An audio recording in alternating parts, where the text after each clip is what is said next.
A very good afternoon, one and all. We welcome you all to the 25th University Day Celebrations. I request all of you to kindly rise for the invocation.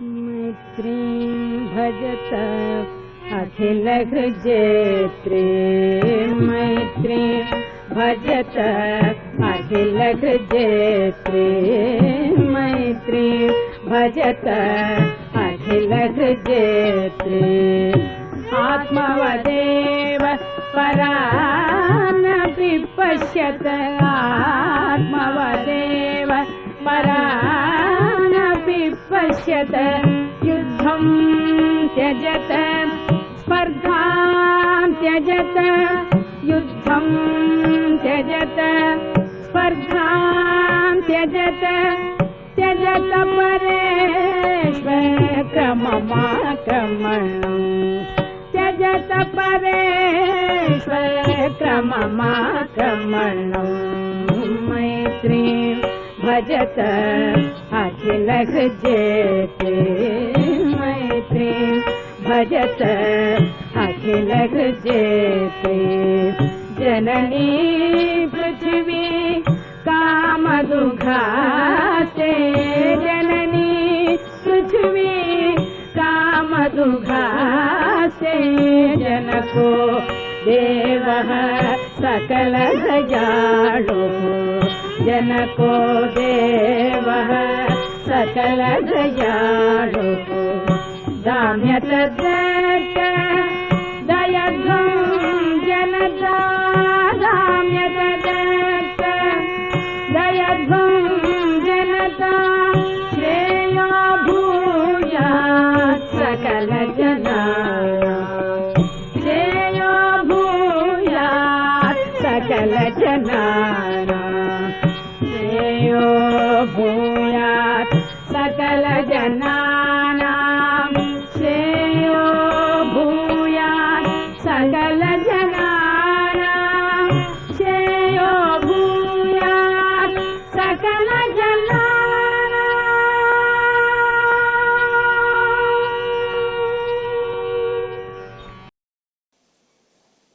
Thank you all.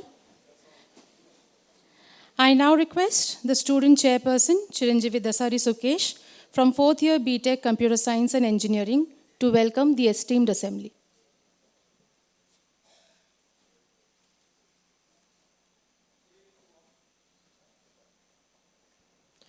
Good evening to all. It's a privilege to welcome you all to the annual day of Shastra University. The annual day is not just a celebration of achievements, but a reflection of effort, dedication, and consistency that define us as a community. It's a moment to pause, look back at what we have accomplished, and move forward with greater purpose. This annual day is even more special as it is held in a year that marks the confluence of two major milestones in annals of Shastra: 40 years as an institution and 25 years as a university. Today, we are honored to have with us two exemplary and transformative leaders and are role models for all of us. I extend a heartfelt welcome to our esteemed guests of honor, Sri Masood Hussaini sir and Sri Premanand sir, on the behalf of everyone at Shastra. We are truly grateful to have taken time out of your busy schedules and to be part of with us today. Your presence makes this occasion more meaningful, sir. I also welcome our Honorable Chancellor, Professor R. Seturaman, whose vision continues to guide this institution, and our respected Vice Chancellor, Professor S. Vaidya whose leadership encourages us to grow and innovate and excel. I extend a respectful welcome to our Registrar, Dean, Planning and Development, Deans of all schools, faculty members, and non-teaching staff, whose continuous support and commitment shape both the academic and personal growth of students. A special welcome to the parents, both those present here and those who joining us through live streaming. Your trust and encouragement are the foundation behind every student's journey. And finally, a very warm welcome to my fellow students. Your hard work, determination, and achievements are what make today's celebration truly special. Today reminds us that success is not just about the results, but the effort and values that lead to the success. I hope this evening leaves us all inspired and proud to be part of Shastra. Once again, I welcome you all and wish you a wonderful annual day. Thank you. Thank you, Sukesh. I now request our Honorable Vice Chancellor, sir, to felicitate our guests of honor with tokens of our gratitude and appreciation.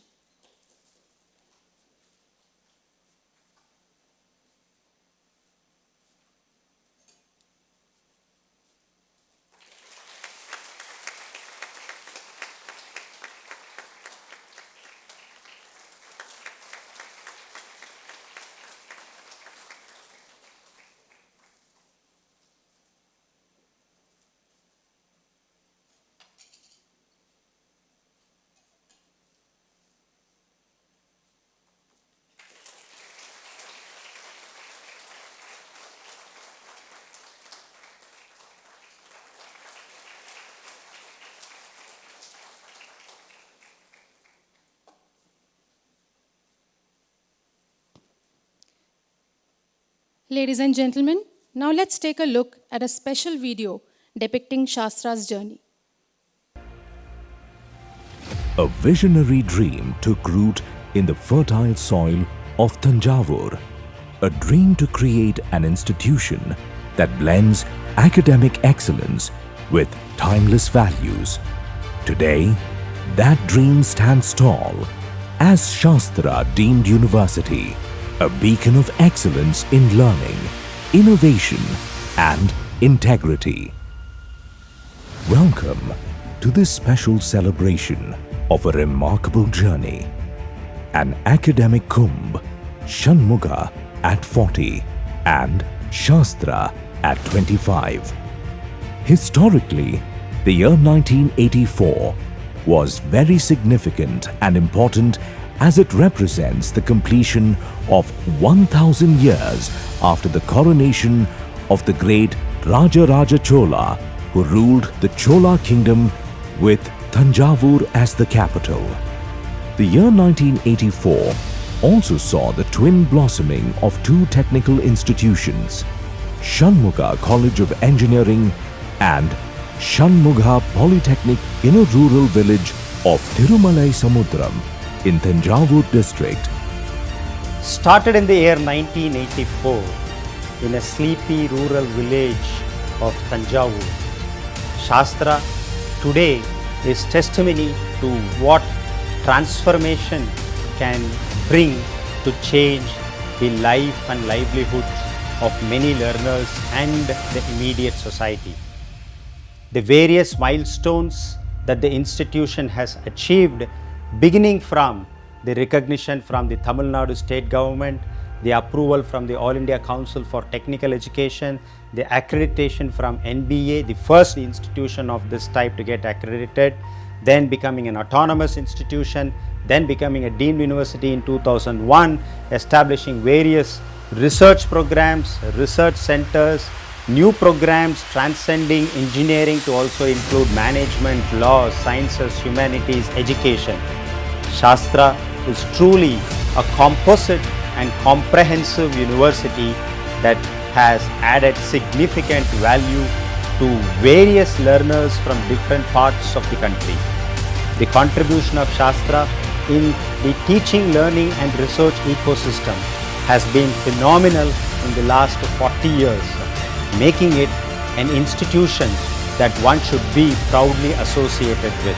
The institutions were started with the benign blessings of the Kanchi Acharyas, Shri Shri Chandrasekharendra Saraswati Swamigal, Shri Shri Jayendra Saraswati Swamigal and Shri Shri Vijendra Saraswati Swamigal, who have always emphasized the need for technical education in rural areas for industrial and economic development of the nation.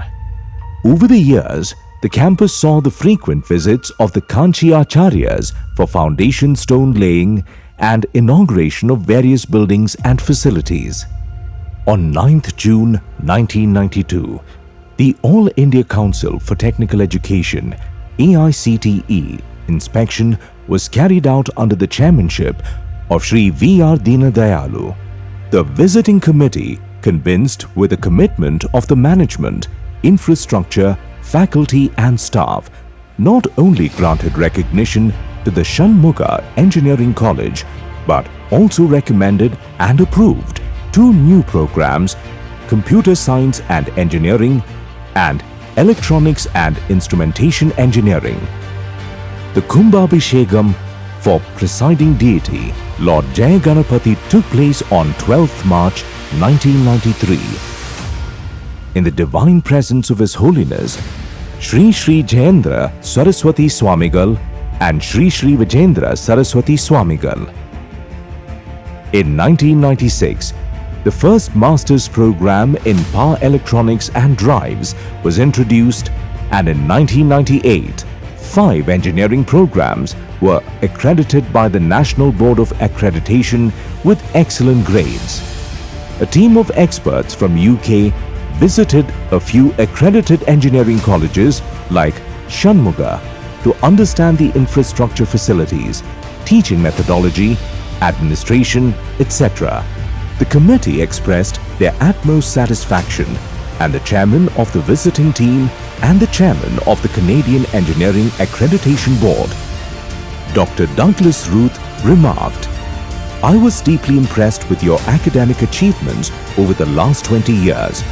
You have truly developed a better than world-class facility. You have helped me form a very positive impression of education in India. For that, I thank you." A high-level committee appointed by the AICTE visited the campus on the 19th and 20th of April 1999 to assess the grant of deemed university status.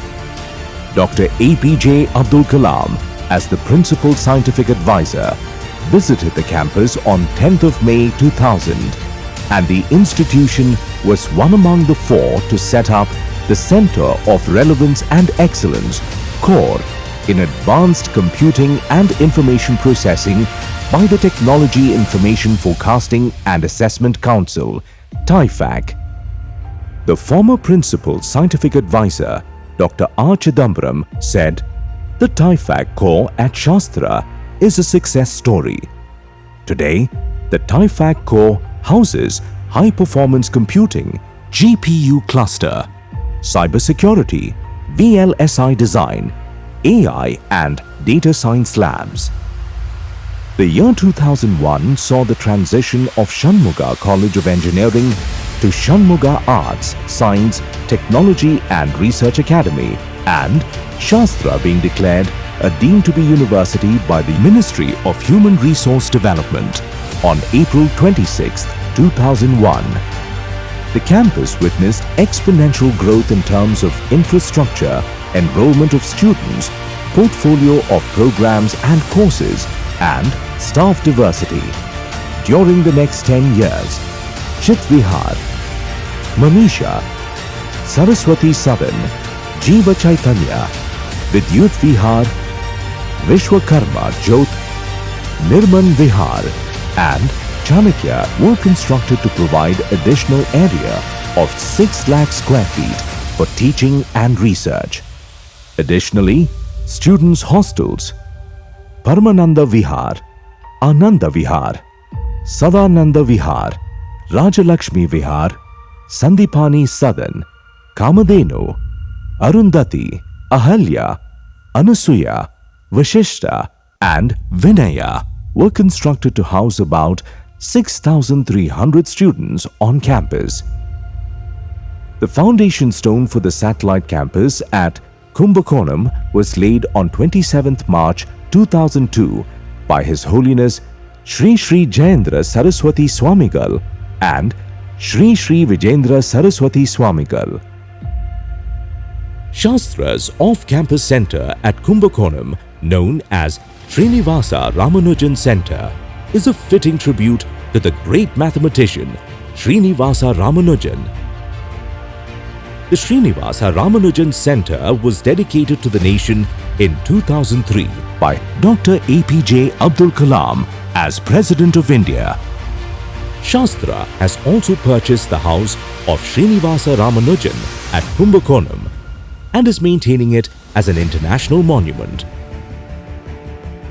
Shastra University's programs are designed to foster innovation, critical thinking, and hands-on learning, with a strong emphasis on interdisciplinary education, cutting-edge research, and industry collaboration.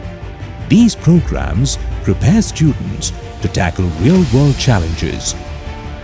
Shastra strives to create a knowledge community with excellent scientific temper and competence, effective communication skills, and a deep sense of social responsibility, with strong human values through its various academic and research engagements.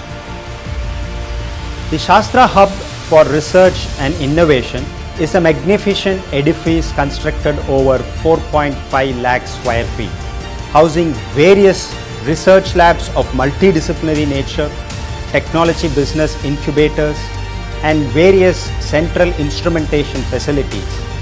The quality of work that happens here is truly world-class. The Foundation for Innovation and Research at Shastra TBI, first established in 2017, with support from the Department of Science and Technology, DST, provides seamless end-to-end solutions, transforming projects from initial 3D design and customization to high-resolution, industry-ready prototypes and final products. The Association for Bio-Inspired Leaders and Entrepreneurs at Shastra TBI, ABLEST, founded in 2019 with support from BIRAC and DBT, is a dedicated BioNest facility advancing biotech innovations in diagnostics and therapeutics, supporting development from concept to pilot trials.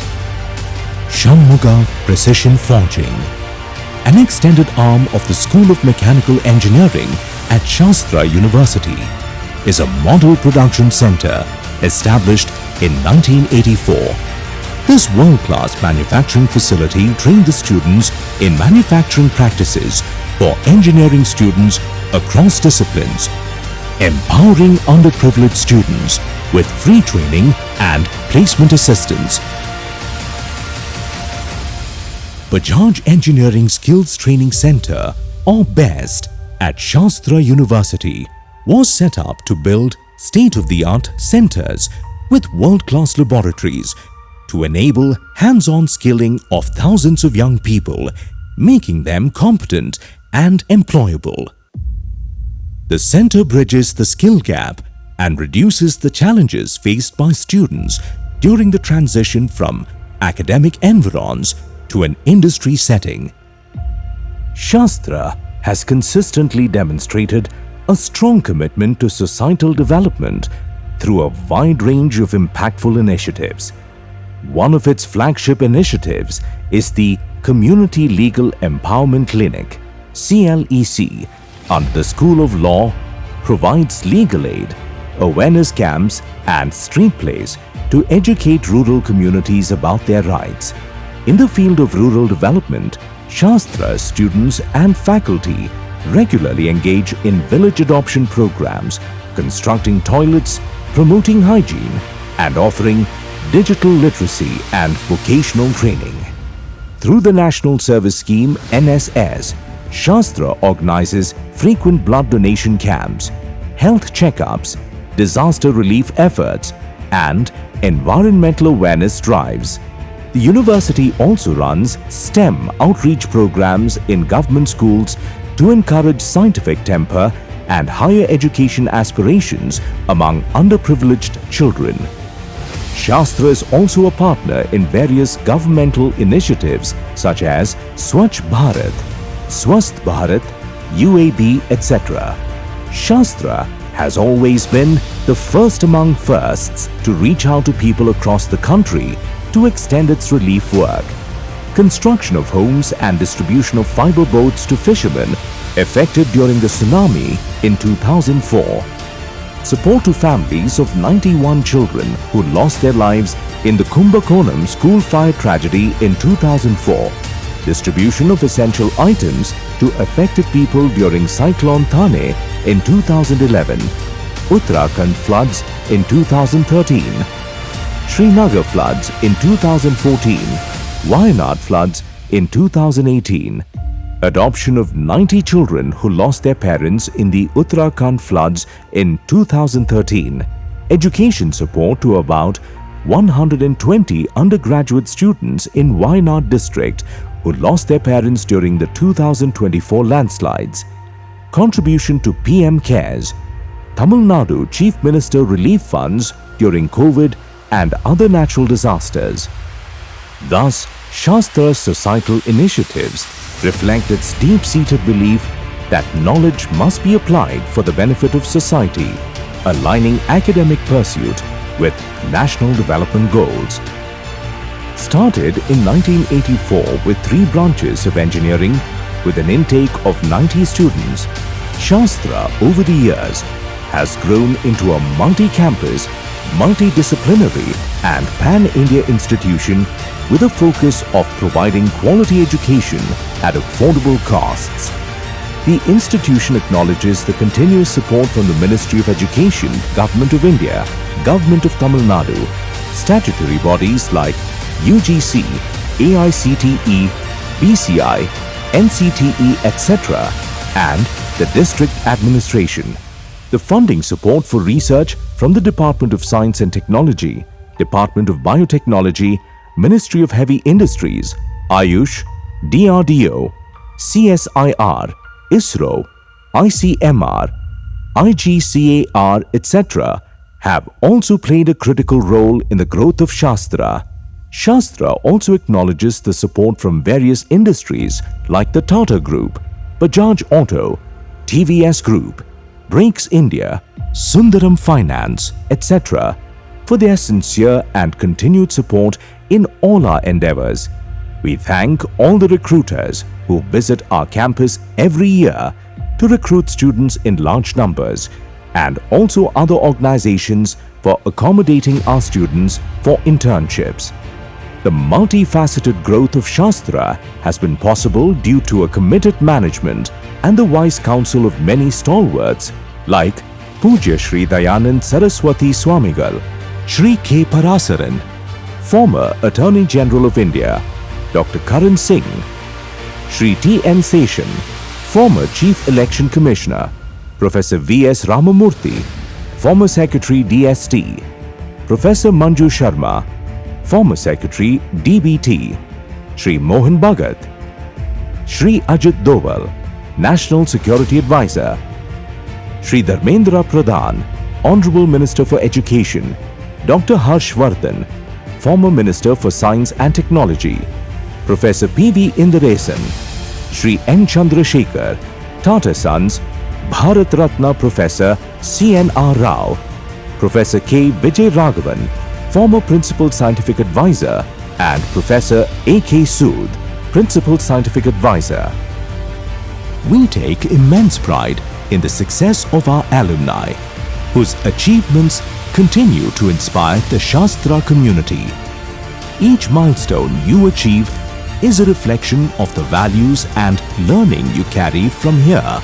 And thank you for being true ambassadors of Shastra. The remarkable journey of Shastra Deemed University stands as a testament to the vision, dedication, and selfless service of its founder and first Chancellor, Shri S. Ramachandra Iyer, and former trustees. Their pioneering spirit laid the foundation for an institution that has consistently upheld the highest standards of academic excellence, ethical governance, and societal commitment. Shastra also offers its obeisance to the Gandhian disciplinarian, the first principal and director, late Professor T.R. Rajagopalan, whose unseen presence is still visible on campus to ensure that the academic fertility of thoughts freshly sprout from the dedicated faculty and staff. The caring management headed and guided by then Secretary Professor R. Sethuraman, presently the Chancellor of Shastra, is a visionary educationist and institution builder whose life's work gave rise to Shastra's Deemed University, one of India's premier centers of higher learning. With extraordinary foresight, unwavering integrity, and a quiet resolve, he transformed a modest institution in a rural village into a world-class university rooted in academic excellence, cultural values, and societal relevance. Under his stewardship, Shastra not only became a beacon of quality technical education, but also a model of governance, discipline, and innovation in the Indian higher education landscape. Professor Sethuraman's legacy will live on through generations of students, scholars, and various stakeholders shaped by the ideals he championed: merit, hard work, humility, and nation building through knowledge. His contribution is not just institutional, but transformational, and his vision continues to inspire the future of education in India. Today, Shastra's reputation as a world-class institution is built on the enduring values and tireless efforts of these visionaries, whose legacy continues to illuminate every milestone the university achieves. As we reflect on our journey and growth of Shanmuga, we are deeply grateful to everyone, former principals, current and former registrars and deans, faculty and staff members who have been pillars of our success. Thank you for believing in the vision, contributing to the mission, and being a part of this meaningful journey. As we celebrate 4 decades of transformative education, nation building, and global impact, we honor the journey that shaped generations and continues to inspire the future. Welcome to the Ruby Year celebrations of Shanmuga, a tribute to the past, a celebration of the present, and a promise to the future.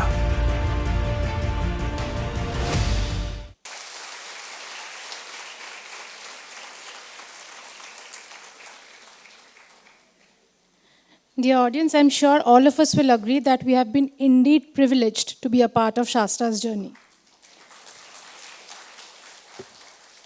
May I now request our Honorable Vice Chancellor, Professor S. Vaidya to present the annual report.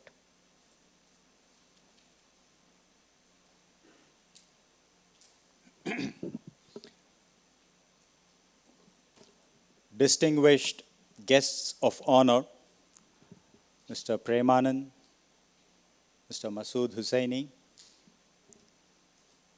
Mr. Gupta from Tata Advance, Registrar, fellow colleagues, the award-winning students and their proud parents, some of whom have come here, the student chairperson and secretary, student friends, and all ladies and gentlemen watching this event online. A very good evening to all of you. And I must first acknowledge with a very, very deep sense of gratitude your very valued presence on this very special occasion, which marks completion of 40 years of this institution when it was started as Shanmuga College of Engineering in 1984. And this academic year, 25-26, is our 41st year. And the 25th year as a university, since it became one in 2001, and to be more exact, April 26, 2001. So as I was just recalling with Mr. Gupta, this is the first working day after Shastra was declared as a deemed university in April 26, 2001. Strictly speaking, this is the real Silver Jubilee celebrations. And it is just a coincidence. I didn't fix a date, April 27, thinking that this will be the first working day. And I just realized it before I even entered this hall. So much to say that this is such a divine coincidence that we are all here this afternoon as part of this evening's function. And for the familiar faces, especially my faculty colleagues, You know, an annual report of an institution that always believes in constant growth can run to pages and pages and pages. So I'm not going to burden you with reading more than 30 plus pages in the name of reading the annual report. But thanks to AI, the Notebook LM and all of the other products that are available, through AI, I have made an attempt to just capture the quintessence of the annual report of 25-26 in the interest of time, but at the same time also reflect on what we have done in the academic year 25-26 to tell ourselves that ours is a continuing growth story which is manifesting in different forms for us to grow further as we proceed further. So here is what I'm going to do. I'm just going to make a very, very brief annual report presentation, maybe an executive briefing of the annual report itself in the next 10 minutes by way of a small placement deck, which will tell you what it takes for an institution with the help of many stakeholders in the society to architect, just as we saw the transformative growth when we put the Vision 2025 in place 12 years back. And we achieved most of the targets that we set to ourselves. And very recently, when we put in place the Vision 2035 document, and that is the trajectory for the institution and its pathway for the future for the next 10 years. So now, how are we going to make this Vision 2035 a reality? Now, I feel very confident that we have taken the first baby step, because the academic year 25-26 was the first academic year that is coming to a successful close after we released our Vision 2035 document. And looking back on what we have done in this last academic year, I must, and I also join with all of my colleagues and students with a sense of confidence that whatever we told ourselves as achievable targets for Vision 2035 is definitely going to become a moment of reality that will come true as the curtains for the academic year 2035-36 comes to a close 9 years from now. So with that backdrop, let me just navigate through a very brief presentation deck, which clearly starts with our Vision 2035 document, which many of you saw the way in which we put together. And for the benefit of the guests of honor, we did not outsource our visioning exercise to any consulting firm or anybody. We got our acts together. We formed small teams, did a lot of brainstorming sessions, came in with a lot of insightful inputs from our own colleagues, and later shared a draft report with some of the experts from leading academic institutions and industry partners both in India and outside, after which we put together what we call is a Vision 2035 document, which is our way of putting forward the institution's roadmap for the next 10 years as we enter into the silver jubilee of Shastra, with a desire to make Shastra a knowledge body by 2035, with 6 foundational objectives that serve as the core of the Vision 2035 document, on which we identified 8 growth pillars, which were supported by catalyzing enablers totaling to around 32, with clearly identified empowering initiatives, 128 in number, to make sure that the outcomes which are truly multidimensional, covering all aspects of the stakeholder community, being 65 in number. So this is how we harmoniously blended our entire Vision 2035 document to make sure we leave no stones unturned. Now, let's take a step back to see what happened in the year 2025-26. As usual, we begin with the NIRF ranking, where we registered good success in terms of the ranking under different categories. As a university, we were ranked 29th. As an engineering institution, standalone 40th, 11th as a law school, and overall 51. And in the convocation that got concluded for the 2025 batch, we had Mr. Puneet Dalmia, the MD of Dalmia Simmons, as the convocation orator, giving away 4,200 degrees. And to begin with, the success story for the academic year 25-26, which is reflected by the research projects. We have a very, very vibrant research community that's engaging in a little over 100 and 101 to be precise, extramurally funded research projects totaling to around 91.86 crores, an outcome of which you can see in the form of publications in various reputed journals, close to around 1,300 of them.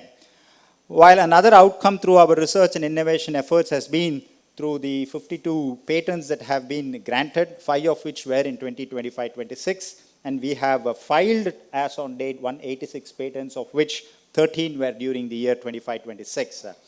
In terms of the student success measured through the number of job offers that they were able to get, we had 3,795 job offers to our students, thanks to the effort of the Department of Training and Placement, with the highest pay package coming from PayPal, close to around 38 lakhs per annum. Next is our sense of understanding the way in which AI is going to build our future forward. We have put in place an integrated AI framework, so much to say that we have an X plus AI. X is any degree program, and we have any degree program wrapped with an AI element around it. The extent to which the AI element is going to cover the degree program depends on the type of the degree program and the applications that are required for such degree programs. But one thing that we are telling the students as well as the faculty members is that we are going to make sure that every degree program, whether it is STEM or non-STEM, is going to be impacted by the influence of AI.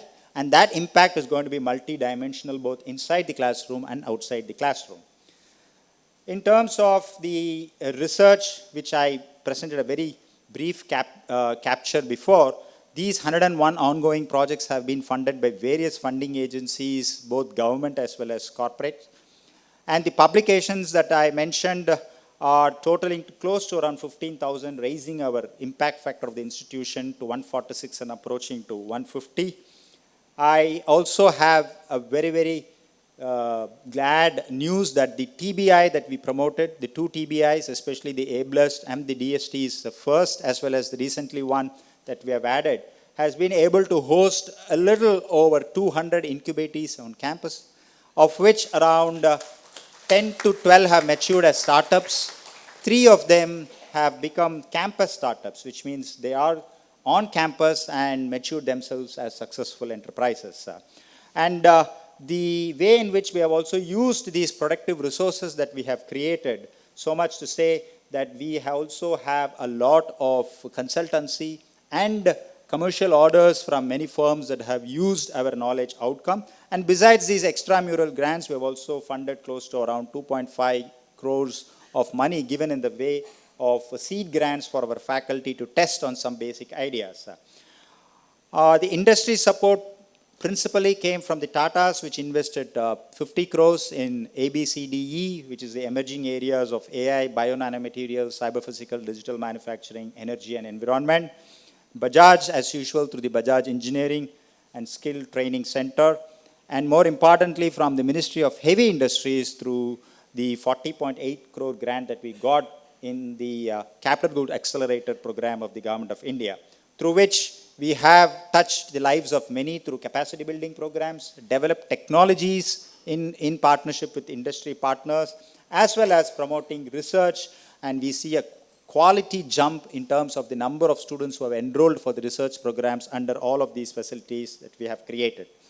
Our belief in having a very strong engagement with the industry has always been undiluted and uncompromised.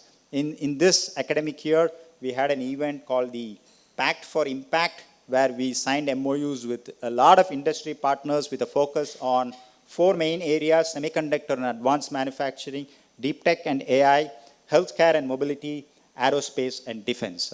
And this is really some of those MOUs that are meaningful, functional. These are not MOUs that were just flashbulb exercises that appeared in the newspaper the next day and people forget about it.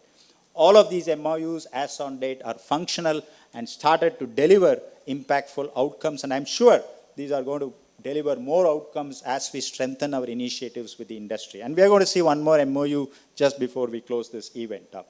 In terms of our international footprint, we have expanded our globalization efforts to engage with university and research labs around the globe.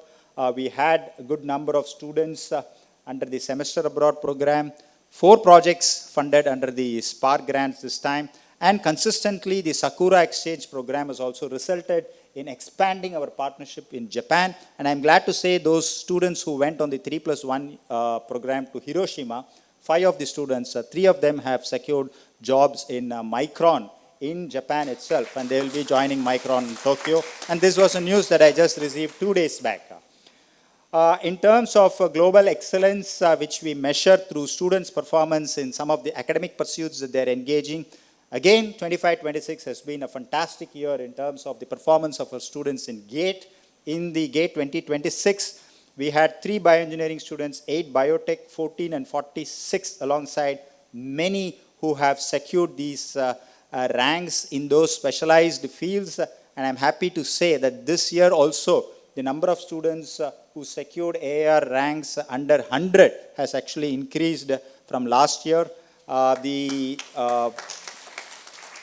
recruiters, as I mentioned before, the 3,795 offers that were made were from a very wide spectrum of recruiters, close to around 250 recruiters who visited the campus. Besides various tech events funded by different corporate leaders, most important one being Amazon, which ran the entire hackathon that we saw during Daksh, in which we addressed some 11 industry-defined problems of Amazon in a manner that Amazon itself was very surprised that that was the quality of engagement that they had with us. Outside the classroom, our social interfacing, our demonstrated efforts in sports and cultural activities, again, 25-26 has been a year that was studded with achievements. The cultural saw, once again, the Shastra students winning the Festember. And by now, you would have realized that Shastra is really bored of winning Festember almost 28 times without an unbroken record. But nevertheless, our winning story continues. We had our own events, the Kurukshastra, Daksh, and importantly, our law school has become one very powerful force to reckon at the national space. It has been winning consistently many major moot court events, and not only competing in events, our law school is the #1 law school measured in terms of the number of legal aid camps that it conducts for the society. And by the end of this academic year, we would have completed 100 legal aid camps, making us the #1 law school when it comes to conducting legal aid camps. As usual, our NSS, our NCC, all the student clubs have been very active and vibrant interfacing with the society. In terms of personal recognitions, there are many, but notable amongst them is Dr. Shankar Sriram, Dean School of Computing, winning the Government of India's President's Award for the best higher education teacher in the engineering category. 11 Shastra members found their names in the top 2% of researchers measured by Elsevier based on the scientific publications. And as usual, we had the Shastra Ramanujan Award presented to Dr. Alexander Smith, this time from Northwestern University on December 22nd. In terms of the capacity that we have added, the infrastructure, you would have seen the semiconductor facility and the best facility in the last year, the semiconductor testing and packaging facility at a cost of rupees 15 crores, the student living, the Paramanand Vihar. Apologies for the typo, it's not 110 lakhs, it's 1,100 lakhs. Actually, it's 110 crores that is invested in the new girls' hostel that we have put up. The OAT, as you see, the open air theatre is just about to be completed at a cost of rupees 15 crores. And landscaping is a continuous affair. And this year alone, we have spent close to around 11 lakhs in landscaping. Our interface with the society through many of our universities' social responsibility activities has touched the lives and livelihoods of many, especially in healthcare and also other infrastructure support programs to schools, hospitals, to other higher education institutions, vocational training institutes, besides feeding the poor through our Annadanam scheme, and also being culturally responsible, taking many students from Tamil Nadu to Kashi and many of our friends from North, hosting them here in South through the Kashi Tamil Sangamam initiative, and as I mentioned before, the Legal Aid Clinic. All of this has only told Shastra that we belong to a committee of exceptional institutions that believes in interfacing heavily with the society in many, many ways possible. Now, this has really created a 360-degree impact when it comes to the institution, because we feel that we are deeply value-based, culturally grounded and rooted, but at the same time engage with some of the high-tech and contemporary teaching, learning, and other creative pedagogical instruments that are available, using some of the most advanced infrastructure that have been created by us or in partnership with government and industry, and not only stopping the mobility of our students within the country, but also encouraging the mobility of faculty and staff to go beyond the boundaries of Bharat and visit many of the premier research universities, institutions, corporates outside India as well. Friends, this is, as the student chairperson mentioned and as you saw in the video, this year is a confluence of timelines that saw the completion of 40 years of institution, Shanmuga, and 25 years of this institution called Shastra as a deemed university. And every time we recall with a very, very deep sense of pride and for the benefit of the guests of honor that we have not lost even a single working day by way of a strike or campus indiscipline by the students. That speaks a lot of the student discipline, which is part of their upbringing, some of which is self-acquired, some of which were imbibed when they studied here. I'm not using the word forced because we also give a lot of freedom to the students and we also allow them to be a little adventurous also, haven't we? Yes or no? So it is a kind of a DNA that is organically built in this institution that makes sure that when it comes to dealing with students, it's always certain levels of mature give and take that is made sure that there is no loss in the working day by way of student indiscipline on campus. And I must also, with a very, very deep sense of gratitude, thank all our funding agencies from the Government of India, DST, DBT, ISRO, DRDO, and many of the private enterprises, the Tata Group, the Bajaj Group, the Tata Group today. The family of the Tata Group extends by the addition of Tata Advanced also into the orbit of those institutional industry partners because they have agreed to sign an MOU for a variety of industry academia initiatives that we will be doing together. And they have been very generous in supporting a very, very interesting experiment that we want to do using AI to build a capacity of max teachers in high schools in the Thanjavur district. So these two projects are very, very significant in the history of Shastra insofar as the academic year 2025-26 is concerned. So with the blessings of the presiding deity here at the campus, the Jaya Ganapati, our revered spiritual gurus, all our well-wishers and the support from all the members of the Shastra family, the year 2025-26 has seen significant growth. And as I said before, this is just a baby step in achieving certain targets that we have told ourselves that we will achieve as part of the Vision 2035 document. And I must, with all humility, say that this year 2025-26 is definitely a successful year. And I'm sure with the support and guidance of many of the Shastra family members, we are going to make the Vision 2035 document a functional reality. Thank you very much.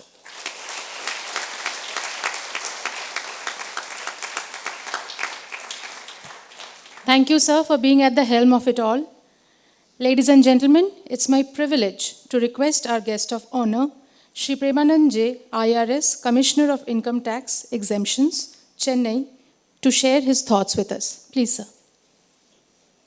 Thiru S. Vaidya Subramaniam, Vice Chancellor, Thiru Masood Hussaini, Executive Director of Tata Advanced Systems, Hyderabad, Professor S. Swaminathan, Dean, Planning and Development, Student Secretary and Student Chairperson, members of the faculty, parents, and my dear children. Good afternoon to one and all present here. That says the discipline. Great. For the first time, you're going to hear to a non-engineer. It's very difficult for me to speak to engineers. At the outset, I admit that I am privileged to be part of this Silver Jubilee celebrations, 25 years of Shastra, What an amazing feat. And these 25 years, I'm sure, were not so easy, not a bed of roses. The very birth year was a turbulent year in the engineering field. If some of you, many of you would have not born also at the time, that was the year when the dot-com bubble burst took place. The very decade we saw the global financial meltdown post the failure of the Lehman Brothers. And by the end of the next decade, what we found was something catastrophic, the COVID pandemic. And today we are amidst a changing world with a disruptive technology, definitely not disturbing, AI. All these years, I'm amazed by the fact, Mr. Vaidhi was just mentioning, this was not dated. Today we were celebrating, and incidentally today is 27th of April. And that means he has been only on the work. And the family has been only on the work. And whatever they achieve, that is the time period that we need to count, not the years. I'm really amazed. Thank you for having me here with you.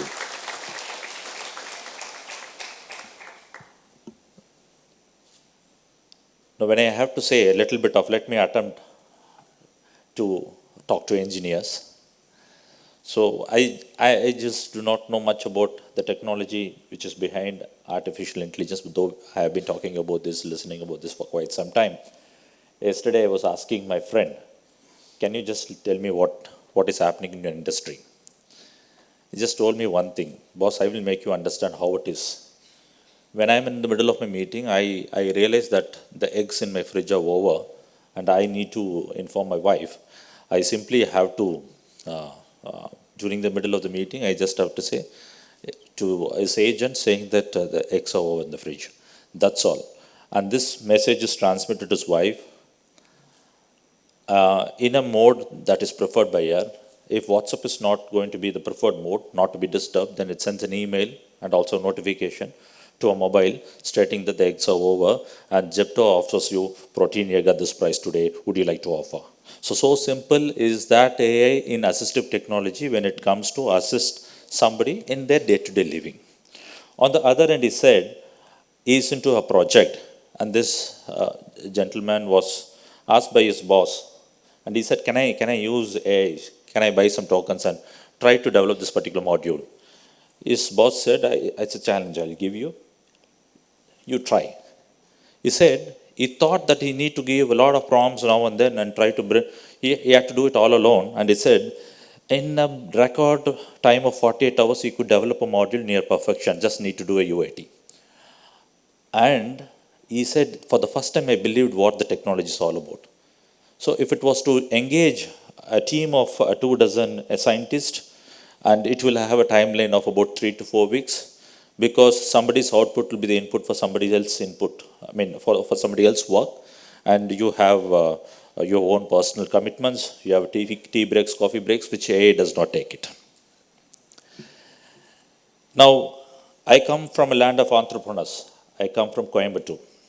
So Coimbatore is a place where, for the first time, a person who did not have any formal education, not more than third or fourth, started an engineering college and became a polytechnic college and became its principal. And he said that 4 years is a waste of time. He said 2 years is enough to do an engineering, but the then British government said no to it. As a mark of protest, he resigned. Can you guess who is that? Perfect. A man who could, if I have to say it, construct or invent a tamper-proof vote recording machine in 1930s. So any technology that has come, with a caution I said, is it a disturbing technology? No, it is a disrupting one. Technology or any invention in engineering has been for the welfare of the mankind. The very simple machine which was invented about 5,500 years ago, wheel, has changed the way that life has. That is why we have this Bragdishwara temple, how they could roll up that Vimahana on the top and bring it here. So it has been always for the benefit of the mankind. Today, when I'm just over 45, I'm 47 years, and every time I open a video, a YouTube, it says if you're a person above 40 and if you think AI is chat GPT, then it's time for you to take a break. Do a 15-day course on AI and you will be able to design a website in a professional website in less than 9 minutes. So I'm much aware of the fact. Today I was just taken through the laboratories, your 3D printing, whatever was there in the presentation, I was literally amazed. So can the machines replace human beings? So if the question that I'm going to pose, that if you take 65 units of oxygen, add another 18.5 units of carbon, and another 9.5 units of hydrogen, 3.3 units of nitrogen, add a bit of chlorine, calcium, sulfur, sodium, potassium and phosphorus, and a little bit of magnesium, and raise it up to 98.6 degrees Fahrenheit, can you make a human being? If the answer to this question is affirmative, I would just pass away from this place. So technology has been only for the mankind. And AI is going to be a great leveler.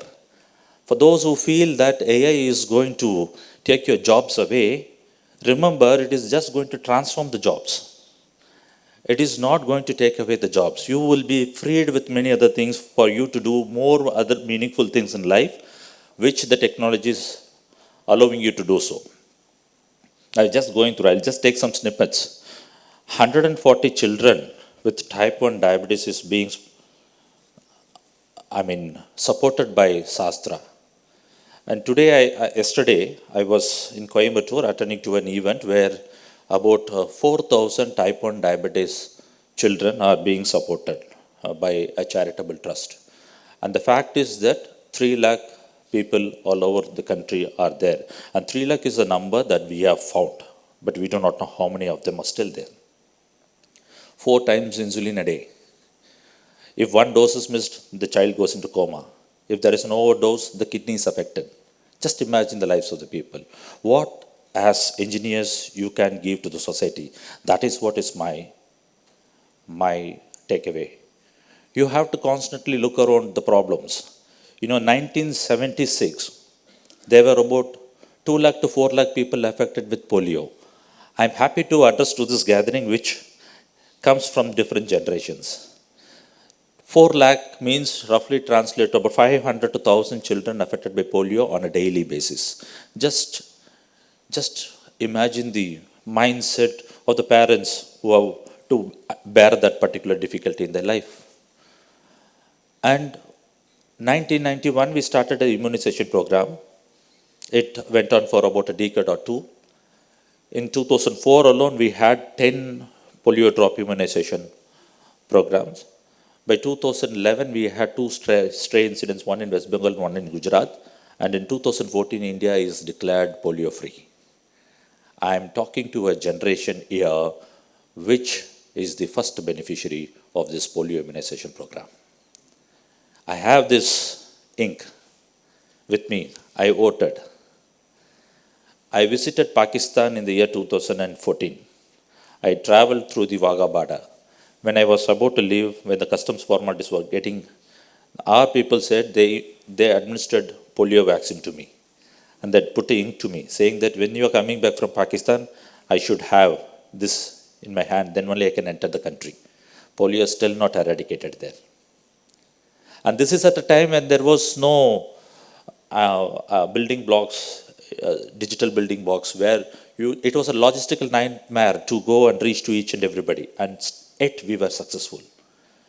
Today, leprosy is another thing. If you see people who are in the signals, you see many people with amputated arms. They have this leprosy. With leprosy also we had a mission. About 75,000 people today annually we had leprosy. We were having 57 per 10,000 population affected by leprosy. Leprosy eradication mission came during our school days. We used to collect 5 rupees, 10 rupees from our neighbors and donate to the country. And even today we have about 1 less than a 1 in a 10,000, still it is adding up to 75,000 people. Now we are in a very comfortable position. Mr. Vaidi was just telling, I do not want to add up another 5,000 capacity air-conditioned room. Open air theatre is enough because I want to invest more into the technology, more for the people, more for the learning, more for the knowledge. We are in a very comfortable position today, right? In an air-conditioned room where I am told Trichy has only three climatic patterns, weather, hot, hotter and hottest. Now, what is basic for somebody to survive? Not live. Survive, you need to breathe. What if I ask you to just breathe for 6 seconds in a minute and close your nostrils for the next 54 seconds? How long you can continue to do so? But can you imagine somebody in the border in Siachen lives with just 10% of oxygen?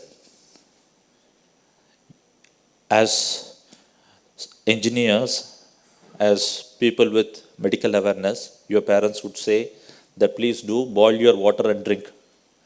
But there are people who boil the ice to get basic water. The three basic things for any human being is food, clothing and shelter. Have we ensured that it is there for everyone? How do you measure poverty? 5.25% of the population in India is undernourished. That goes on to say about 7.5 crore people.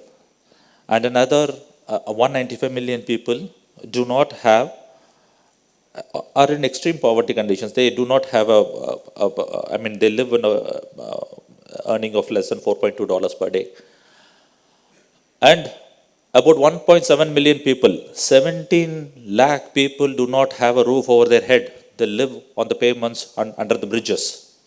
And this is in a place where in the 1960s, G.D. Naidu demonstrated that you can build a house in less than 11 hours. He started at 6 a.m. in the morning and it ended up at 5 p.m. He could construct a house. So we need to look beyond and we need to as engineers because the world does not know what you can contribute. I am a witness to this world of engineering now. I see that how much you can do for the betterment of them. Because any AI model that you are going to develop is based on the data points that you will be. And my friend was again telling it like the guy who was giving me the example of ordering eggs. He also mentioned that when I come back from Atawar, I listen to the meetings that are there in my office. I play on the video and I will say, let me just cull out the videos where Pradosh has spoken, that particular clips where Pradosh, that key team member has spoken, what is his input? And he will see that I just told him, are you not aware of the fact that it may be biased? Because Pradosh would have been reactive and his words would have got reactions. You need to see in toto. What we see in YouTube reels are only those clips. We are not getting the real facts, what is there behind. And he is well aware of the fact that AI can work with the HI, human intelligence. At this point, I would like to quote Tirukural. Tiruvalluvar in his Kural 175 in Arathupal has stated, Akki agandra arivunnam yar matum vekki veriya seyin. So it exactly says, whatever may be the kind of knowledge that you have, that the ones you are built upon from others. Here it is the data. If it is not going to be or not going to benefit them, then what is the use of this particular knowledge? So I wish and request you all to reflect upon this and work more on this technology, bring the best to the country and ensure that you learn this technology, conquer them, dominate them and unleash its power for bringing about a demonstrable difference in the people's life. Thank you all once again.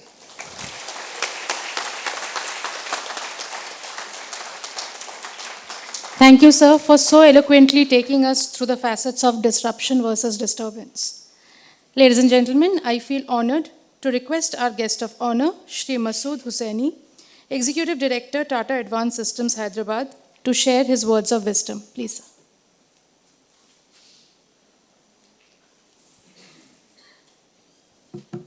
It's Good afternoon. Great pleasure to be here with all of you. Professor S. Vaidya-Subramaniam, Vice Chancellor. Shri Premanand J. IRS, Commissioner of Income Tax Exemptions from Chennai. Professor S. Swaminathan, Dean Planning and Development. Student representatives, students, parents, teachers, colleagues. It's my great pleasure to be here. Before I start, I think it's important that I pick on one thing that Shri Premanand said. He said, I'm not an engineer. And what am I doing here between non-engineers? I must tell you that in the morning, we were taken on a round around the institute. And the questions and insights that Mr. Premanand had would have put many, many PhDs to shame. So I think you are being extremely modest. It is also a recognition of the selection process for the Indian public service, where some of the brightest come together. And he said he had learned all this during his preparation for the UPSC. So, sir, we have nothing but the greatest appreciation for what you have done. So I've spent a day here today, and I must say I'm just astounded. I don't know where to start, but I'll try and make a beginning. We are at a very, very interesting juncture, and I'll try and cover a few things during the course of my address to all of you. As Indians, this is possibly the most exciting time that lies ahead of us. I know there are many, many things that are concerning us, that are worrying us. There are many things that are not going so well in the world. But as Indians, I think we have to be extremely happy that while the world has so much troubles, we are insulated. I think somebody actually put a meme out on the internet that while the world was worrying about the war, we were concerned about the World Cup final. That is the reality of where we are. And I think for that, we have to be extremely grateful for where we are and where we, more than where we are, is where we can be.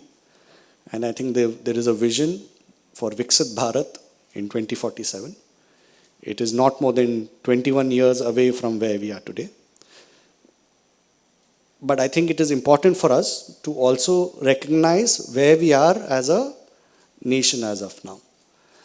And there are many, many areas. So India, I believe, Bharat, is a nation of contrasts. On the one hand, we have a digital platform in terms of provision of government services that is exceptional.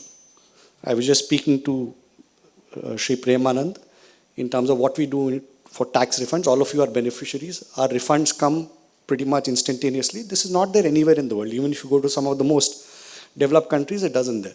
The DigiYatra, the Aadhaar stack, all of those things are fabulous. However, in one area, which is an area that I am actually a part of, which is in aerospace and defense, we have the dubious distinction of being the largest importer of arms and equipment in the world. It is not a good place to be in.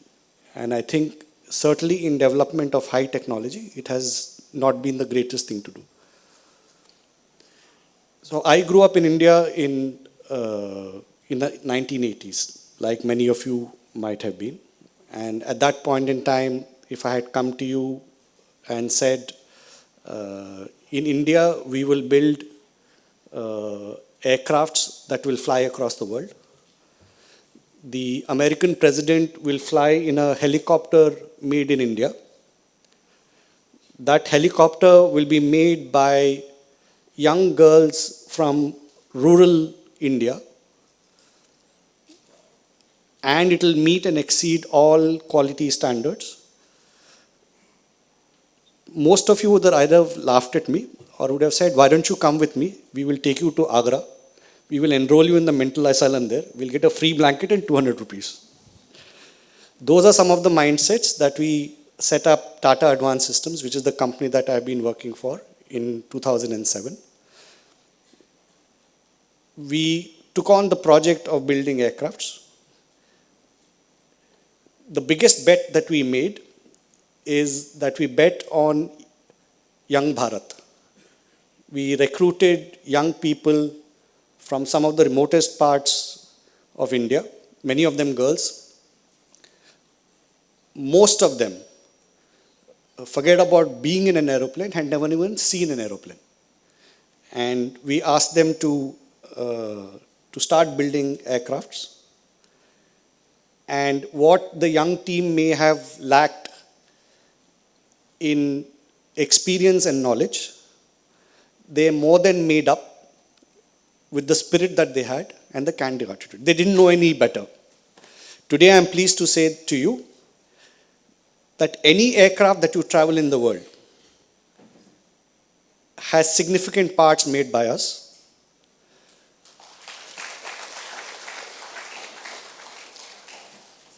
The American president will be flying in a helicopter made in Hyderabad by young girls from rural Telangana. The reason I'm sharing this story with you is very often, as Indians, we tend to undersell ourselves. Humility is a virtue, I'm all for it. We should not be boastful, we should not be proud, but we should never also undersell ourselves. As a nation, I would say that we are probably the most intelligent nation in the world. The average IQ of our people is not less than 125. That I'm fairly certain about. What we lack, I believe, is focus and most importantly, discipline. We are extremely indisciplined. And somehow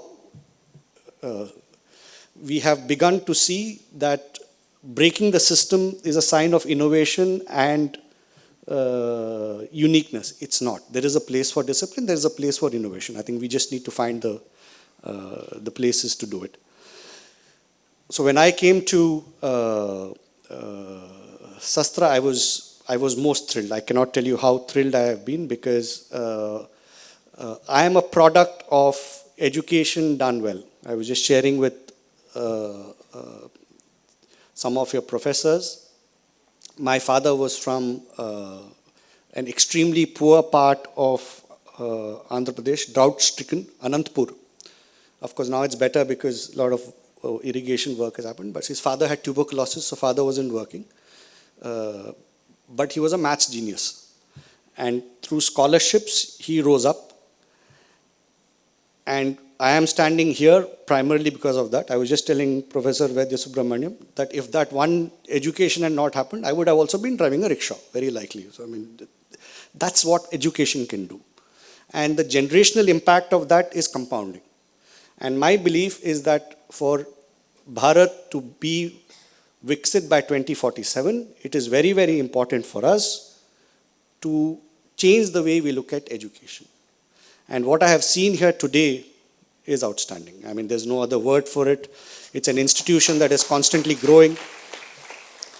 It is head and shoulders above most of the institutions I have seen. I mean, pretty much across all parameters that I could see, the deep level of thought that has come, the contribution to nation building, the global impact that you have, it is outstanding. And I must tell you, I'm envious. I mean, I would have loved to have had my education from an institution like this.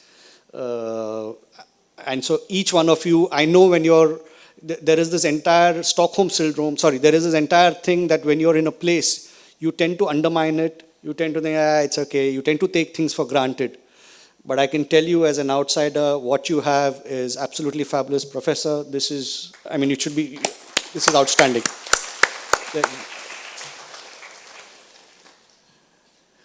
One of the things that came about is about the role of AI. I'm also delighted with the way that the Institute has embraced AI. I was just in the morning at Kumbakonam, and I met with some of your colleagues there, and I understand that Professor, you have insisted that every teacher and student has to be exposed to AI, and I think that is the best way to look at it. At lunch, we were also talking about how Singapore has decided not to fight AI and say, let's see how it evolves. I think the best way to engage with a disruption is to engage with it. I mean, no point either demonizing it or saying it's the next best thing. You engage with it. My personal view about AI is, it's not the first disruption that's happened. If you look back in time, I'll just take one that I can speak of. There are many such others that are there. A lot of the weaving of cloth was done by hand. That changed dramatically with the steam engine and industrialization. Now, if you go back in time, and if you read what was written at that point in time, they said, oh, the world will collapse, people won't have work, and what are you going to do, and it'll be a crisis. But listen, it's now been, 160 odd years from the Industrial Revolution. Human beings are extremely resilient. Actually, as a matter of fact, Mr. Premanand mentioned about COVID, and at that point I had spoken to my dear friend Dr. Arvind of Arvind Eye Hospital, because 2020 was scary. And I said, Arvind, what's happening? I mean, what's going to happen to mankind? And he said, listen, human beings are extremely resilient. That resilience is what has caused us to be able to tide over many, many such challenges. So there was the Industrial Revolution, there was war, there was the nuclear bomb, there was the Cold War, the Cuban Missile Crisis, the oil crisis, 9/11, the financial meltdown. We have weathered through it. The key is how you're able to look at the situation in the eye, embrace it, and move forward. So my only thing that I will say to you is, the way I certainly look at AI is I think of it like a dog. Yes, the dog can bite you, no denying it. But let's say you're a security guard. Okay, and there's a certain amount of area that you can cover being a security guard. Now let's say somebody hands you this dog. So you'll say, oh, this dog is going to bite me. Of course he can bite you, but you can train the dog, right? So you train the dog. Now you plus the dog as a security guard, the amount of area that you can cover is that much more. So I would say, rather than getting worried about what AI can do, embrace it. Use it fully, make mistakes. At one level, it is phenomenally productive. It gives you answers much like Google used to give, in a much better format, I'd say. I mean, frankly, I've used it to pretty much get answers on everything from evolution to philosophy to anthropology to everything, and it's quite spectacular. So I would say engage with it and see where it takes you. The conventional view, at least at this point in time, is there will be job losses. I don't want to say there will not be. But job losses will be in areas which are repetitive. So if you're doing repetitive work, which does not involve much thinking, very likely AI will take over your job. It's like the weaver getting automated by that's going to happen. So the first thing you have to ask yourself is, in terms of what I do, is it repetitive? If the answer is yes, I would say, I think you should start moving very quickly. But if there is insight, there are things that you need to do, the second question that you then need to ask is, can I use AI to make my job better? That's the second thing that you should look at doing. What will also happen is that managers will need to start learning how to manage people and AI agents. So for a lot of people, it will mean learning new skills. AI may not make you redundant, but AI will force you to learn new skills. So again, please embrace it is all I can say there. I would not be too afraid of it.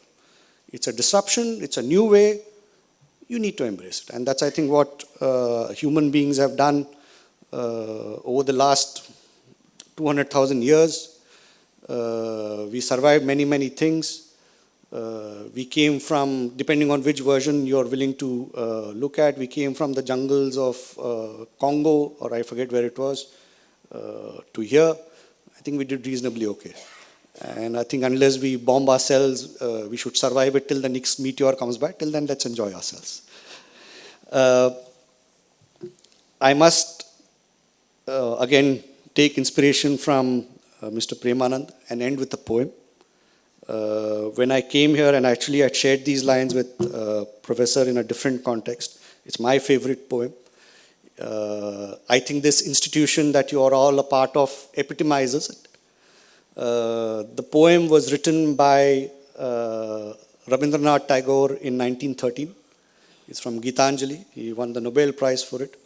It was his aspiration for what India as a country should be. And I think each word is beautiful. And I see the seeds of that here in this fine, fine institution that we are here. So I'll read it, but I'll also pause in the middle for you to absorb it. So the poem is Where the Mind is Without Fear. So where the mind is without fear and the head is held high, where knowledge is free,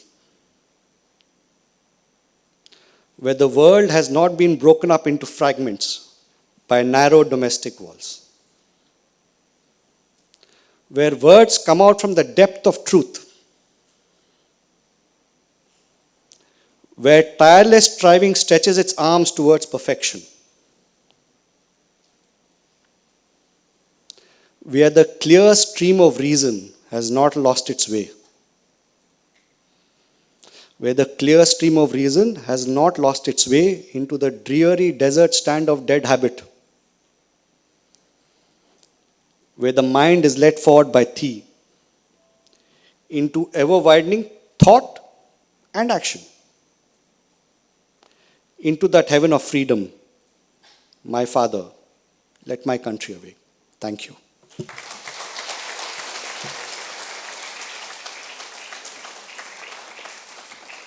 Thank you so much, sir, for motivating us and for betting on Young Bharat. I now request the exchange of MOU between Tata Advanced Systems and Shastra.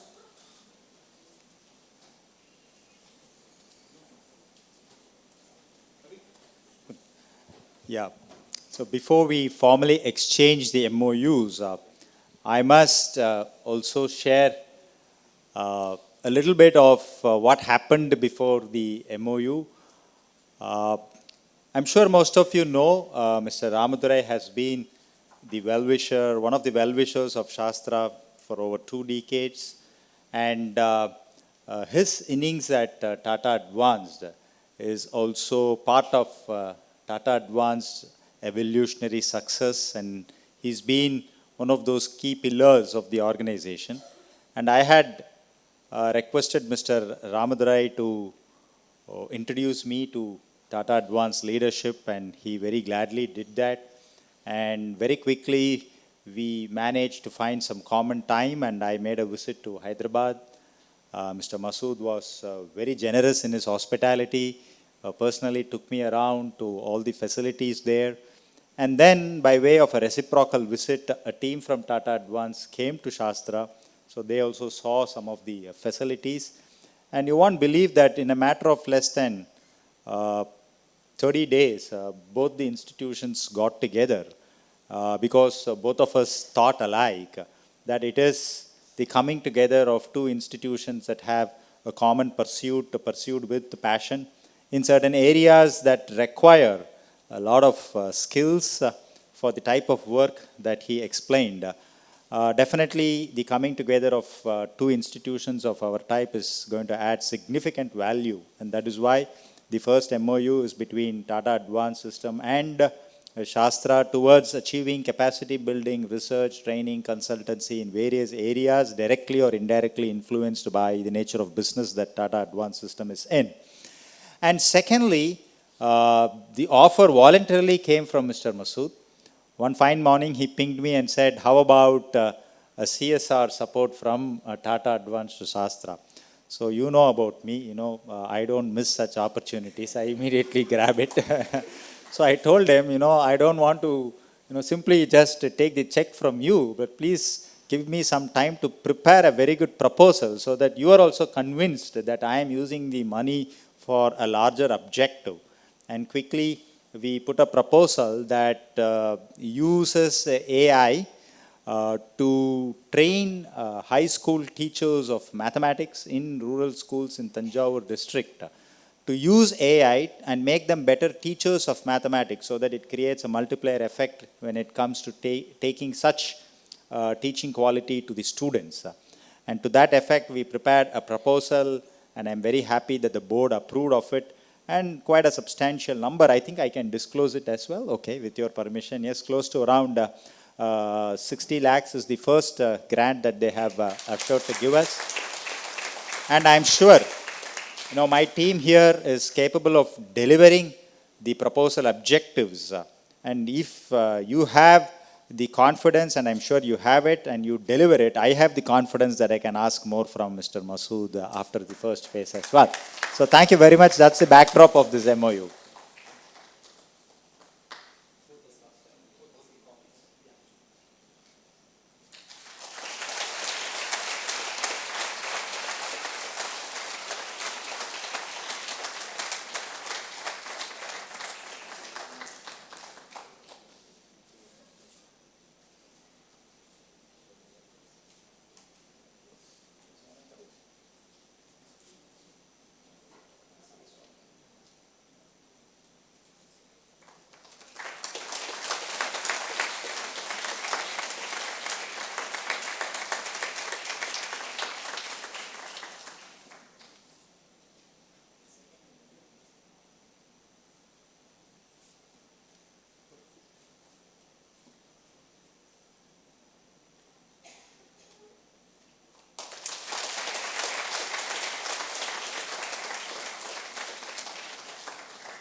This helicopter is entirely made in Hyderabad.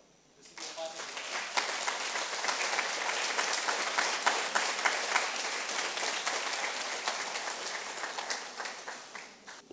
Thank you. May I now request Professor S. Swaminathan, Dean Planning and Development, to walk us through the presentation of special awards.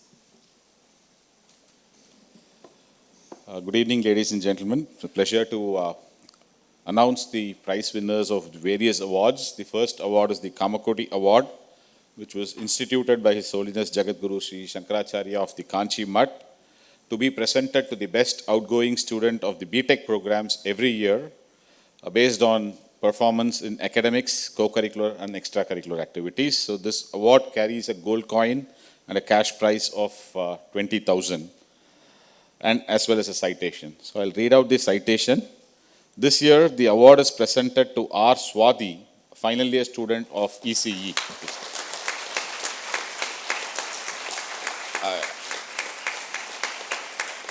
I'll read out the citation. I request the audience to hold on your applause till the end so that I can quickly read out the citation. R. Swati is a final year student of the BTech Electronics and Communication Engineering program. Is a dedicated and high-achieving individual with an exemplary record spanning academic, co-curricular, and extracurricular domains. She has consistently demonstrated academic excellence, maintaining an outstanding CGPA of 9.58. Her commitment to academic rigor is further evidenced by her performance in GATE 2026, where she secured an All India rank of 1642 out of over 95,000 candidates. Swati's academic interest spans embedded systems, FPGA design, artificial intelligence, and biomedical signal processing. She is pursuing a minor specialization in artificial intelligence and machine learning, reflecting her inclination towards advanced and interdisciplinary learning. Her academic project, titled Detection of High Movements and Blink Patterns Using EOG Signals, was presented in an international conference and subsequently published in Journal of Physics conference series. In addition, a project on implementation of a ping pong game on DE10 Lite FPGA board showcases her strong technical competence and system-level design skills. Swati's internship at Cyborg Technologies and Embedded Systems, All India Radio, Karaikal, and her participation in the Indo-Taiwan hands-on training program on nurturing talent in semiconductor fabrication ecosystem organized by IIT Hyderabad under the aegis of Ministry of Education have significantly strengthened her understanding of real-time systems and modern communication technologies. Swati has been placed at Memphis, Bangalore as a software engineer, reflecting her industry readiness and technical capability. Beyond academics, she is actively contributed to the institutional activities as a member of the host team of Daksh and Kurukshastra. Further, she has captained the Shastra women's badminton team in the intercollegiate competitions and had demonstrated commendable leadership. In recognition to her outstanding academic achievements, research contributions, leadership qualities, and active engagement in co-curricular and extracurricular activities, R. Swadi is presented the Kamakoti Award for the best outgoing student in the BTech program of the graduating batch of 2026.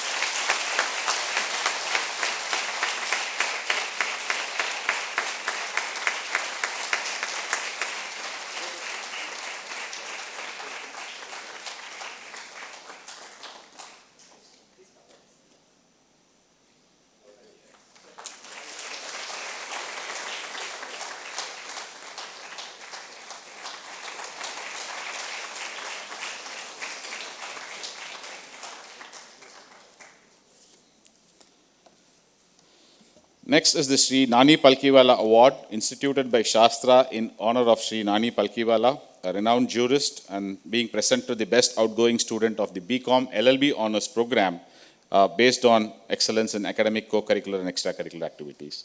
This year, the award is presented to V. Pradiksha, final year BCom LLB Honours student.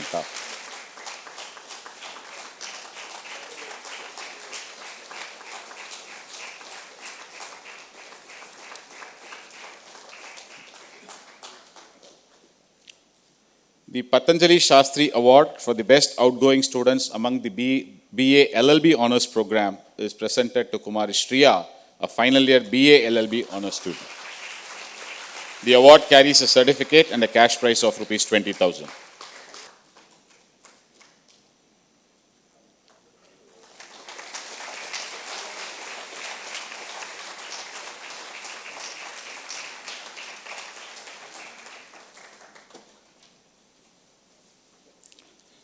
The Sri G. Ramaswamy Award for the best outgoing student of the BBA LLB Honours Program is presented to V. Abhirami,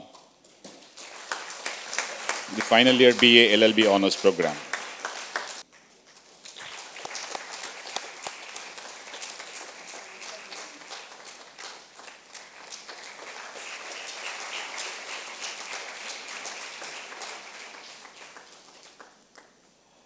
Srimati K. Tulasi Memorial Award for overall excellence in academics, co-curricular and extracurricular activities is presented to final year, the best outgoing student of the final year batch from each of the schools. From the School of Chemical and Biotechnology, it's presented to Kumari R. Shalini, final year MTech Medical Nanotechnology 5-year integrated program. Since she is doing her semester abroad program, we request her parents to collect the award on her behalf. She is currently pursuing a semester abroad program at NIMS in Japan. She has an CGPA of 8.533 and an All India rank of 81 in GATE 2026.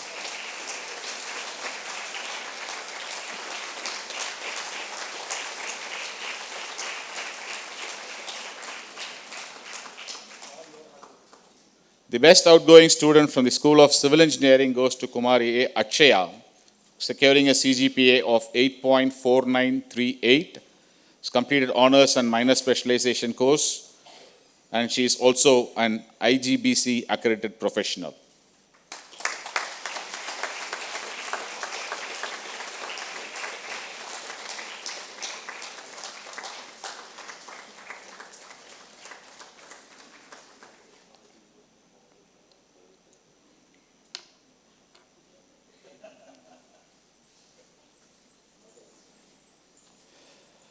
The best outgoing student from the School of Computing goes to Kumari S. Shweta, so final year student of CS Computer Science and Business Systems, for securing a CGPA of 9.67. She is also cleared GATE 2025, an active member of Capture the Flag team, the cyber security team of Shastra.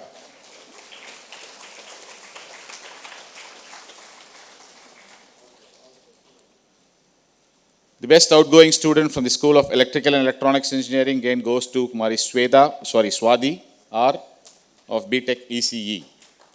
who also received the Kamakoti Award a few minutes ago. This.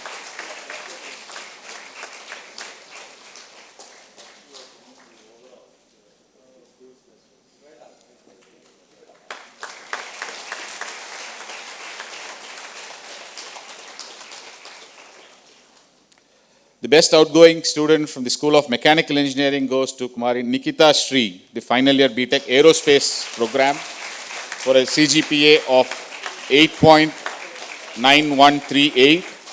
She also has a GATE score rank, All India rank of 255, and she's a player, basketball university player as well.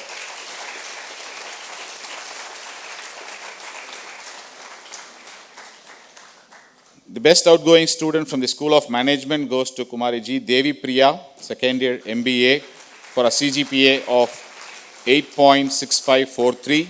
She's placed in BNY Mellon with a CTC of over 10 lakhs LPA.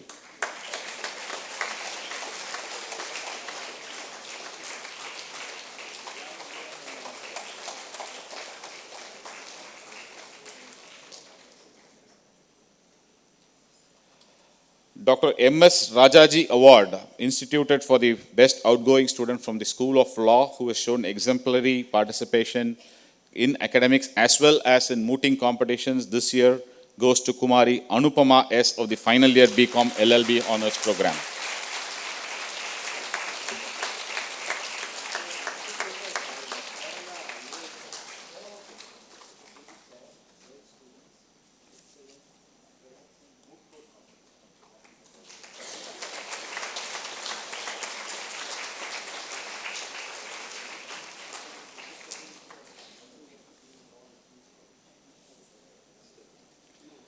Srimati Ambujam Venkatraman Endowment Trust Award this year goes to Kumari Bhaumya Darshini K. of the final year BA LLB Honours Program for her overall performance in academics as well as in mooting. She receives a cash award of rupees 20,000 and a certificate.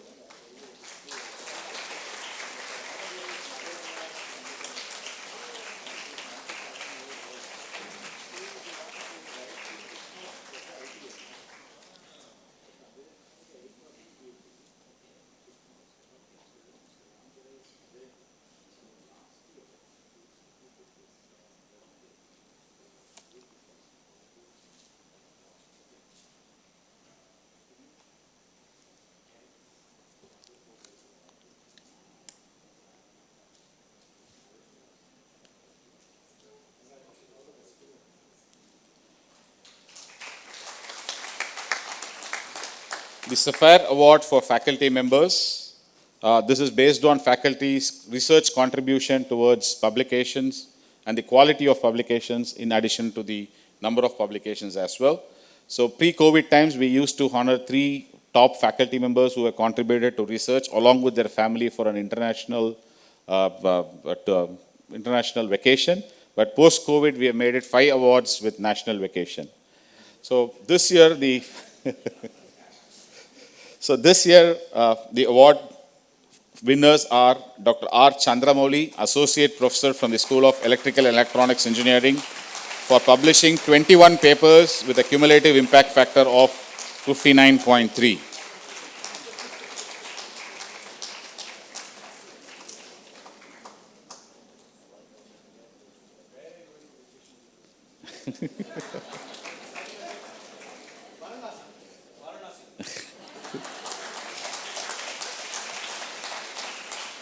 Sir, glad he is going to Varanasi. Last time he won the award and bought computer systems for his lab.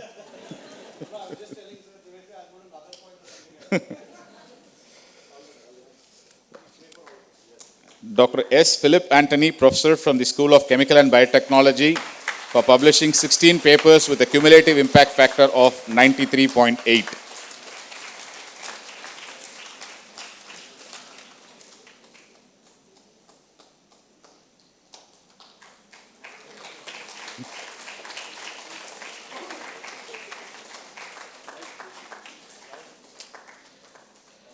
Dr. R. Amritarajan, Professor from the School of Electrical Electronics Engineering, for publishing 26 papers with a cumulative impact factor of 102.6.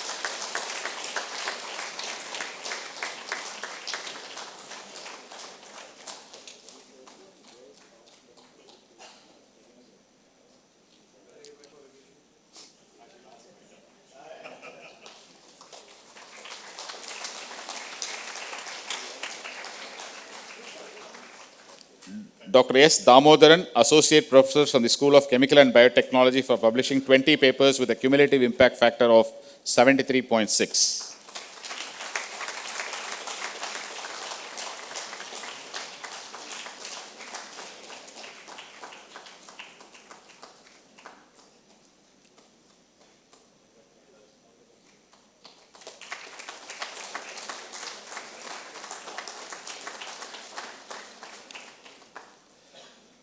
Dr. V. Ponnuswamy, Professor and Associate Dean from the School of Chemical and Biotechnology, for publishing 14 research articles with a cumulative impact factor of 68.8.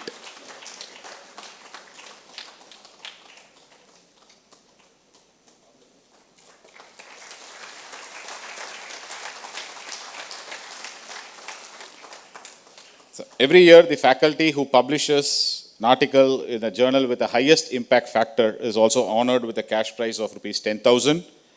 This year, the award goes to Dr. Adeline Princey, Professor and Associate Dean Research, School of Chemical Biotechnology, for her publication in Lancet Microbe with an impact factor of 20.4 for her article titled Breaking Bacterial Communication, the Future of Next-Gen Antibiotics.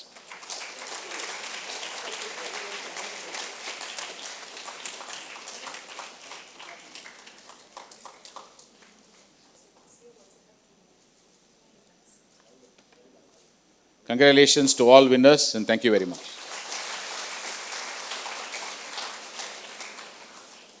May we now unleash a big round of applause.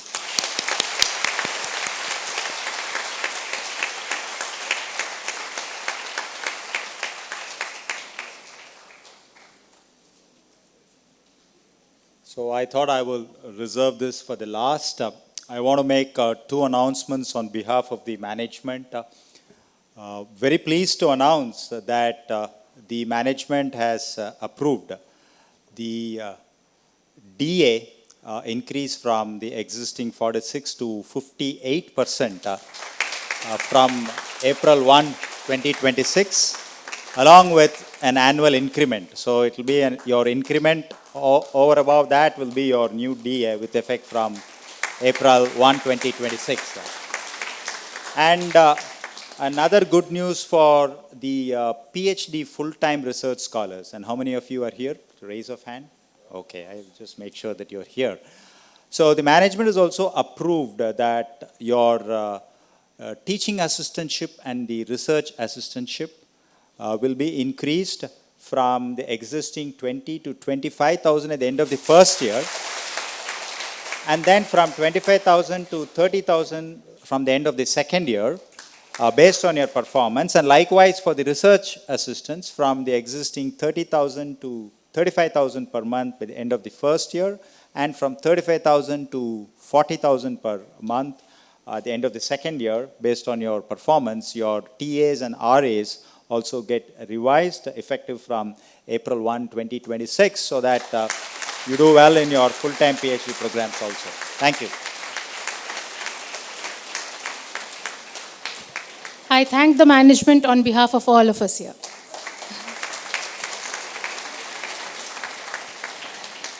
I now request the Student Secretary, Kumari Harshini Priya, from third year BTech Computer Science and Engineering, to propose the vote of thanks.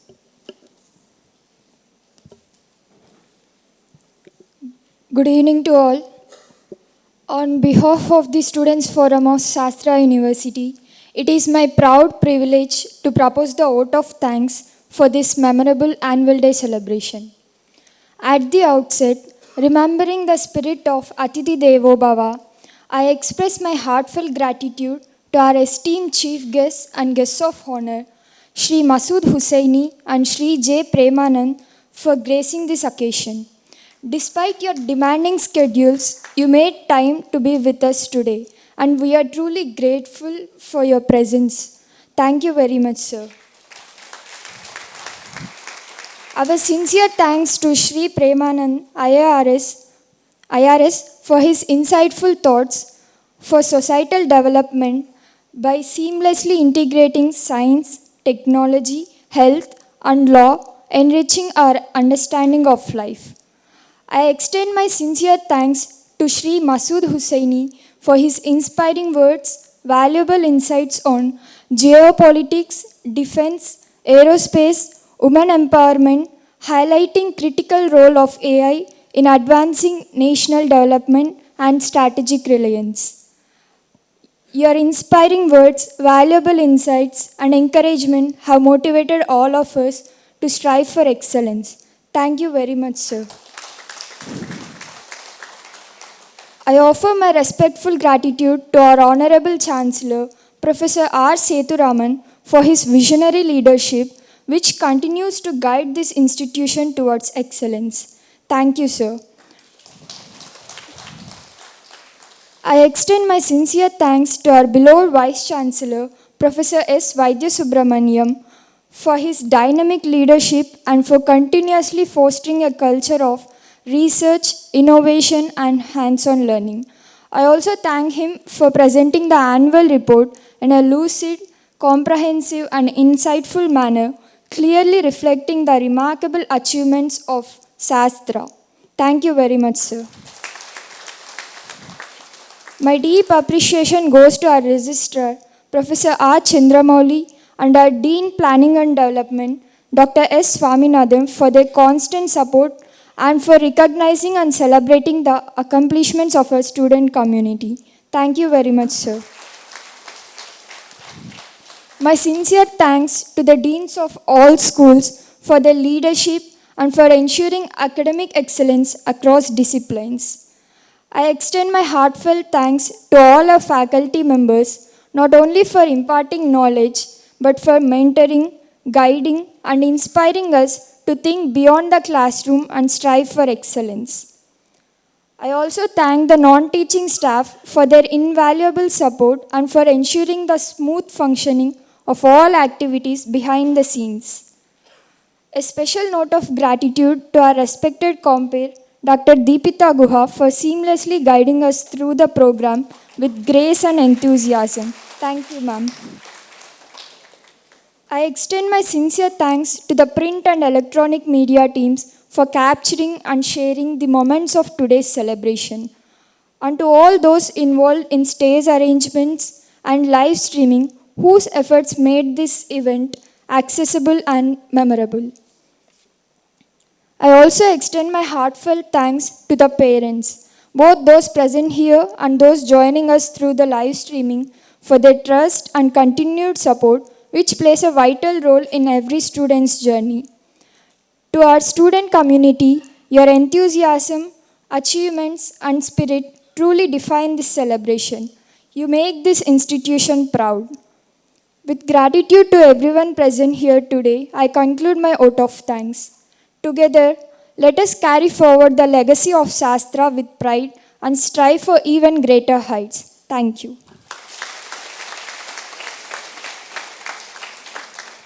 Thank you, Harshini. May I now request all of you to kindly rise for the national anthem.